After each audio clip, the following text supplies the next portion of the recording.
Salut tout le monde, un petit mot avant de démarrer véritablement la vidéo. J'ai pu lire le livre dont je vais vous parler aujourd'hui grâce à Isneo. Isneo Kezako, me dites-vous? Eh bien, c'est une plateforme de lecture de BD et de manga en numérique. Il propose différentes formules d'abonnement avec notamment le premier mois offert, du manga en simultrade, des exclusivités webtoon et ils ont même une application sur Nintendo Switch. Ça marche très bien, vous pouvez télécharger vos livres, donc si vous vous retrouvez sans connexion internet, pas de souci pour lire. Évidemment, on a les pages bien à plat, donc ça permet de profiter pleinement des dessins. On peut zoomer sur les planches, l'application retient là où vous vous êtes arrêté, à la manière de Netflix. Et comme vous pouvez régler la luminosité de votre écran, j'avoue que c'est bien pratique, notamment le soir ou en situation de faible luminosité. Voilà, tout ça pour dire merci à Isneo de m'avoir permis de lire le titre que je vais vous présenter aujourd'hui, et vous trouverez un lien en description pour aller découvrir cette plateforme.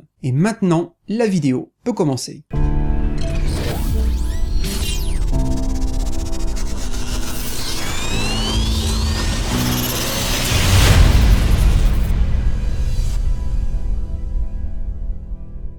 Une femme de Shoah est un manga en un seul volume, d'environ 270 pages, et qui date de 1977. Il est scénarisé par Ikki Kajiwara et dessiné par Kazuo Kamimura. En France, il est paru en 2017 aux éditions Kana. L'histoire commence en 1943, à Tokyo, où on rencontre notre personnage principal, une petite fille du nom de Shoko Takano. Elle est le fruit de l'union entre l'une des plus belles geishas de la ville et un opposant politique. Suite à la disparition de son père et à la mort de sa mère, elle se retrouve orpheline tandis qu'elle est encore très jeune. Marquée par la répression politique, les bombardements qui ont dévasté la capitale et l'occupation américaine, Shoko devra apprendre à survivre seule dans ce Japon d'après-guerre. Elle traversera alors toutes sortes d'épreuves qui lentement mais sûrement forgeront son caractère et sa volonté de survivre quoi qu'il en coûte.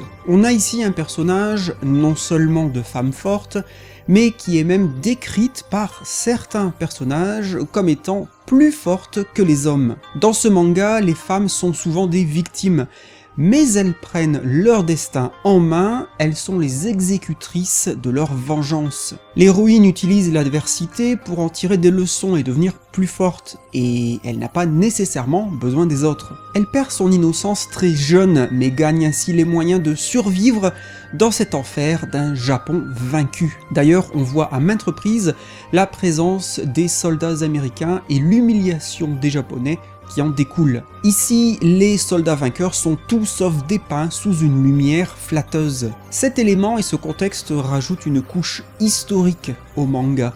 On ne suit pas simplement une fiction, mais une histoire dans la grande histoire. Le cadre est violent, sombre, glauque, et l'humanité de la plupart des personnages est aux abonnés absents. Entre famine, scènes de torture et crimes en tout genre, ce manga n'est absolument pas à mettre entre toutes les mains, il se destine sans hésiter à un public adulte. Cette violence est parfois uniquement graphique, elle n'a pas nécessairement besoin du verbe pour s'exprimer. Il peut lui arriver de s'étaler sur plusieurs pages muettes, ce qui renforce l'impact et l'atrocité de ces scènes, car on est alors forcé d'imaginer ce que les personnages pourraient dire dans ces situations, ou même ce qu'ils doivent penser. On est ainsi davantage plongé dans leurs esprits, dans leurs tourments. C'est l'efficacité du fameux show don't tell du cinéma, ou dans la langue de Jean-Baptiste Poquelin, montre mais ne raconte pas.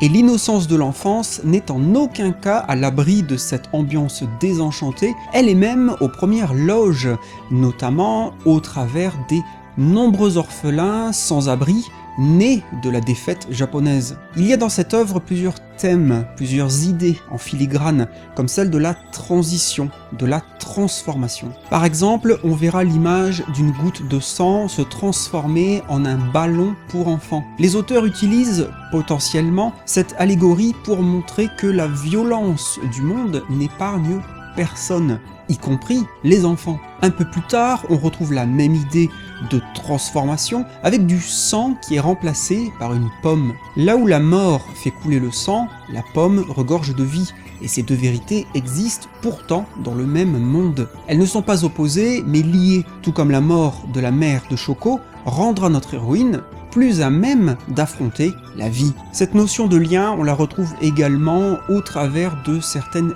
répétitions d'un personnage à l'autre. Par exemple, tout comme sa mère, tôt dans le récit, notre jeune héroïne refusera de parler sous la torture pour protéger des gens qui lui ont offert l'hospitalité. Telle mère, telle fille, bien sûr, mais ce thème de l'héritage, de la reproduction de comportements et de tempéraments semble être ici un ressort narratif qui veut aller plus loin qu'une simple idée de mimétisme inconscient. Bien sûr, qui dit Kamimura dit regard féminin en amande, félin et tout en intensité. D'ailleurs, l'héroïne est ici carrément surnommée le chat sauvage par certains personnages. Mais l'identité visuelle du dessinateur ne se limite pas à ça. On trouvera plusieurs occurrences où le dessinateur va rediriger l'œil du lecteur vers des détails, en se focalisant par exemple sur des pieds ou des feuilles qui virevoltent en arrière-plan. Le fait de s'attarder sur ce qui peut sembler de prime abord insignifiant renforce l'ambiance, car on est alors contraint d'observer,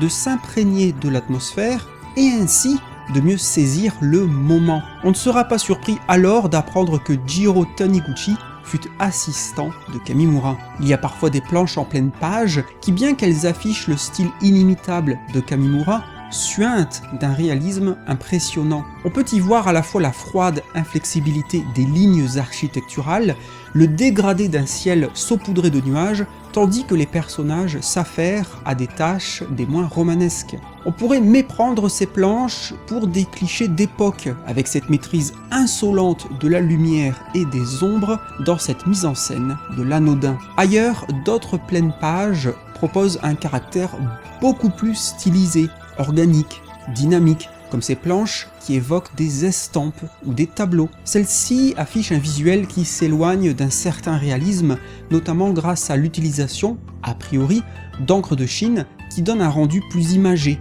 plus fantasmé. Non content de produire des dessins très vivants, car tout en mouvement, l'artiste nous prouve alors toute la versatilité de ses pinceaux. Toujours au rayon des idées visuellement intéressantes, on pourra aussi noter l'utilisation d'ombres chinoises. Quand un proche de l'héroïne meurt sur son lit d'hôpital, lui et sa famille sont au premier plan, mais uniquement en ombre chinoise, tandis que l'héroïne est au second plan dans un halo de lumière. Grâce à cette mise en scène silencieuse, paradoxalement, tout est dit. Ça nous permet de nous focaliser sur la réaction de l'héroïne et sur le contraste avec les autres personnages. Grâce à cette utilisation d'ombre chinoise, Kamimura montre deux événements en simultané, tout en appuyant sur le stoïcisme de l'héroïne. Sa force de caractère est alors d'autant plus magnifiée.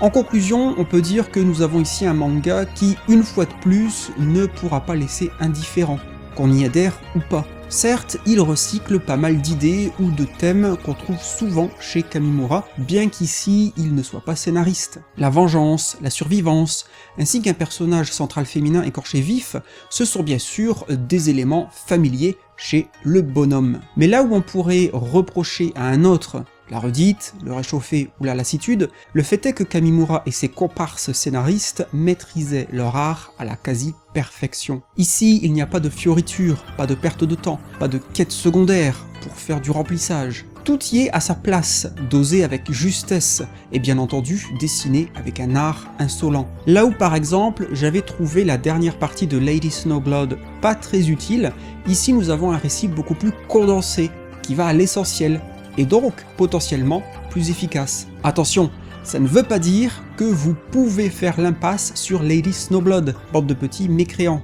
Non non non. Blague à part, une fois de plus, notre duo des années 70 nous livre un manga où il est très difficile, me semble-t-il, de trouver à redire. C'est d'une beauté à couper le souffle, même si c'est subjectif. Le scénario est captivant, l'héroïne forte et marquante, c'est intense et sans concession, à quelque niveau que ce soit. C'est d'une efficacité redoutable, envoûtante et séductrice. C'est une leçon d'esthétisme, d'ambiance et de narration menée sans fausse note. Vous êtes encore là? Allez l'acheter et le lire maintenant.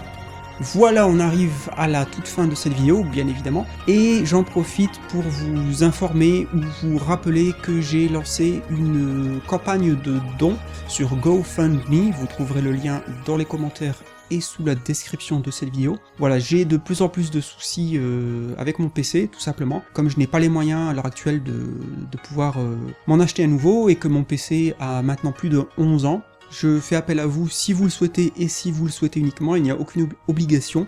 Plusieurs personnes ont déjà commencé à me soutenir, à financer la campagne, et je vous en remercie encore une fois. Allez, je vous lâche la grappe, je vous dis merci d'avoir regardé cette vidéo, et je vous dis à bientôt, portez-vous bien, et n'oubliez pas, comme toujours, restez curieux. Bye bye tout le monde.